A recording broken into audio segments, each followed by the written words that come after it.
I came to this city in love and with everything I owned stuffed into 3 bags. It was San Francisco.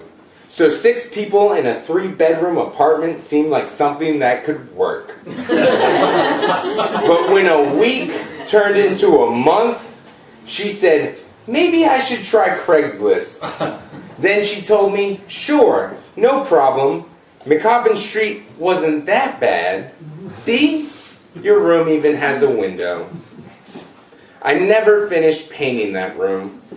Halfway across the wall, opposite the bed, I ran out of money, and then I ran out of paint, or I ran out of time, or I ran out of energy, and she was leaving anyway. And then she was gone, and what I had left was an unheated room, a kitchen with mice so bold they ran along the countertops while I ate cereal at the table, and a window overlooking a concrete stoop covered in dog shit. And my journals. As our relationship devolved, I'd written more and more, and when she left, I had a stack of dreary journals about heartbreak. But they were also filled with memories of the places where I loved to be in love, all over this city that I thought had turned its back on me. The wave organ. Like San Francisco herself, it's gorgeous and weird and hard. We walked out on the dirt path past the fancy yacht club to listen to the acoustics of the tides bounce off the sculpture's concrete pipes and into our ears. After the bottles of wine were emptied, we stripped down to our underwear and jumped into the bay. Alcatraz at eye level as our teeth chattered and we held each other's goosebump bodies. Her black hair was wet and matted to her forehead when we kissed, our mouths filled with the Pacific. Less than 2 years later, I was again dunking my head into the ocean. Up to my thighs in salt water, my jeans and boots still on. My friends had dragged me out of the bar and drove me over the hills, through Golden Gate Park to Ocean Beach. They walked me up and down the sand under the shadow of the cliff house, eventually leaving me to my own thoughts as I walked out towards Japan. Still clothed. I was sobering up. She was gone, and the city was still rejecting me. There was no reason to stay.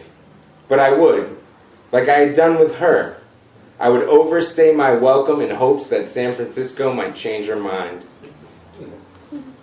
The morning after the first time she broke up with me, not the time she left for good, but putting the entire country between us, but the first time, when we fought in public and she cried and her new friends looked at me with a mix of disappointment and ambivalence.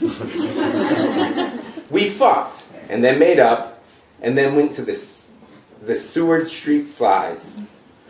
2 long concrete racetracks, side by side. We held hands and slid down them again and again, the city rushing by our faces with the wind.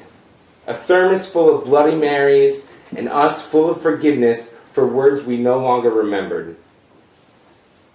The bar I ended up in after she was gone for good, was famous for its Bloody Marys. I watched the door in exchange for drinks, giving my money back to the bartender after my shift. My job was to tell people what not to do. No photographs. You can't sleep here. Get off the table. Eventually I was asked to wash dishes in exchange for a little more money. I made setups, cut fruit, stuck olives on toothpicks, wrapped string beans around them. The extra money went to the bartender too. I would drink quietly, keeping her trapped in my head. Afraid if her name passed my lips, she'd escape my skull forever. I'd stay after every shift until closing. A coworker asking me to leave. You can't sleep here. The month before she left, she moved in with me. We both knew it was over, but she couldn't make her rent. Good idea. One night, she didn't come home. Stayed with a friend, she said.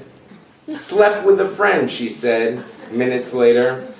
We fought about it, even though there was nothing to fight about. That's who we were, or who I was. She was someone different, someone new, someone who knew when it was time to leave town. But after that night, that last fight, those last few words, those weeks were our best. We took photographs of each other by the ocean, by wind-swept pines, in bed, up late, drinking beers, and waiting until it was time to part ways. It was over, but we wanted evidence. We went to all our favorite places, concrete slides, wave organs, museums, hidden bars we claimed as our own, photographs of San Francisco that we just happened to be in. And then she was gone. Just me and my journals, and the mice, and the dog shit, drinking quietly, working job after job with no plan except to stay, to meet someone new, to drink wine with them and throw ourselves into the bay, to prove to the city that I loved her by being in love in her again.